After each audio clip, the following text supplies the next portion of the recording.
Super Dojo again. We're doing another car review, but this time on this. This is a 2018 Subaru Crosstrek.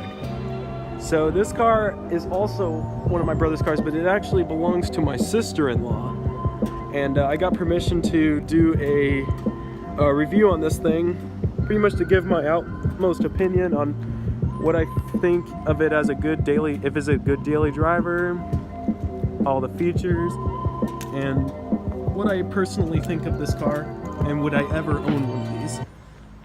And yep, I'm gonna drive it. My brother's gonna film again, and it's gonna be fun. So let's get this thing out on the road. The thing we're gonna do is I'm actually going to give you guys a quick startup. I left the lights on so that way you guys can see what they look like. But here's what it sounds like. I left the heater on. Ooh, awesome. Currently, right now, this thing gets... Where is it? Oh, I gotta close the door. There. 30.2 miles per gallon. All right, let's get this thing out on the road. So I'm driving the Crosstrek right now. We're gonna actually turn around up here, and we're gonna go get it on the street so I can show you guys exactly how it drives. Let me make sure we're good. So, from my perspective, this car actually drives pretty well.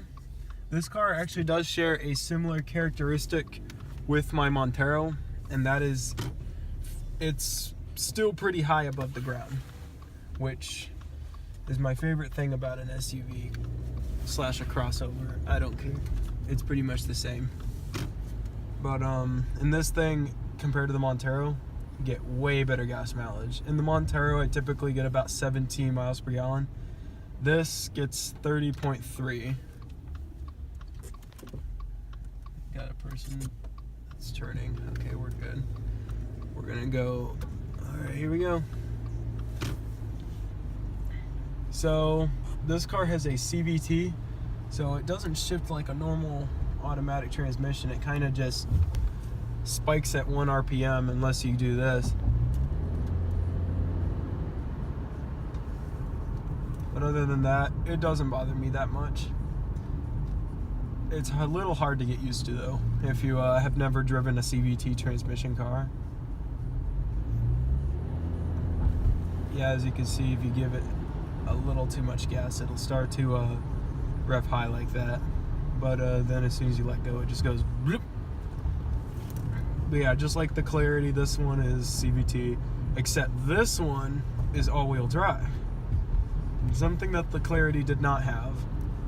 But I give the Clarity a fair shake because it was not necessarily a car made for snow and for going through harsh climates. I know this car was definitely made for that.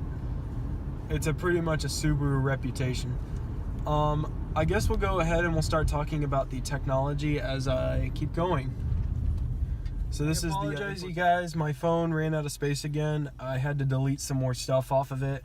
Well, actually, I had my brother do it since I'm driving. We're stuck at a long red light. Oh, finally, it's changing.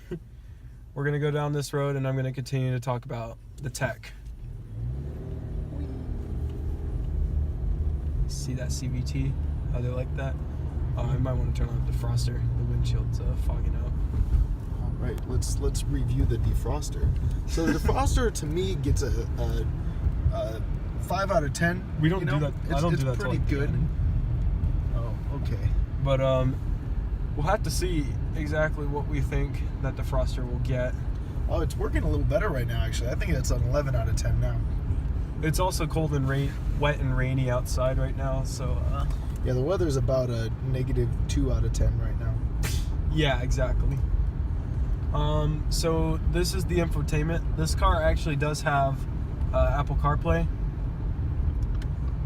but the screen is a lot smaller in this one than the Clarity, and that's not a huge deal. I mean, really, to me, it doesn't bother me that much. It might bother some people, but it doesn't really bother me. It's cute. And also, these roads here are kind of horrendous. Not as bad as Tucson, though. And The roads are fine. this car goes through potholes and stuff like they never even happen. I've never been down this way. It would be interesting exploring in the Crosstrek. Makes sense though, because that was kind of what Subaru's reputation was back in the day, was camping. This I car, think we're gonna go camping around here. so this is not a hybrid, obviously. It's a regular boxer motor Subaru, so it has a regular tach and regular speedometer. As you can see, the car actually has 24,000 miles on it. And Only 11 months old. yep, it's the same year as the Clarity, actually.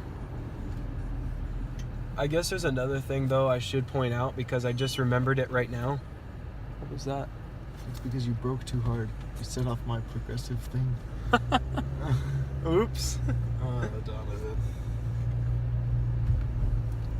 But anyway, getting back to the technology, this has a 2 cameras up here on the windshield, which actually are for the lane keep assist, which, oh boy, that thing is awesome. It's almost like as if you're driving in an autopilot Tesla, but you still need to keep your speed and your eyes on the road. Like, I don't know exactly how to explain it. You're just like, you got to still pay attention. You can't always depend on the lane keep assist to help you, because that's not how it works. But it's a cool feature to have if you're doing like long freeway traveling, which I've never actually taken this one on a road trip, but I've taken Clarity. This thing though has been on quite a few road trips, that's for sure. It does have a pretty good stereo system, but I'm not going to turn up the music because I don't want to get copyrighted. Zing. Zing! The climate system is good though in this thing. It also has steering wheel controls, pretty much just like the Clarity. Cruise control, infotainment, Bluetooth, voice command. This is also for the cluster. Traction control buttons down here. What's the horn sound like? Here, stick my phone out real quick so they can hear it. Oh, okay. Wow. Do it again. Yeah, do it some more. Do it really long. Are you sure? Yeah. Oh no, the cops are after us, dude. Oh no! Me and my brother like to goof around sometimes. Because it's fun. Oh boy, what is that person in the Camry doing? They're just like, They probably heard you honking.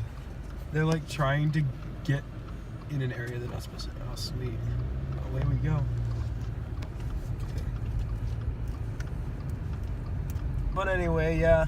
It's got a interesting horn. I mean, I know a lot of these Subaru cars have these little horns compared to like wood cars at the Lexus. Hey. That was not me, you guys. It was so him. Not. Anything else you want to go over with the drive?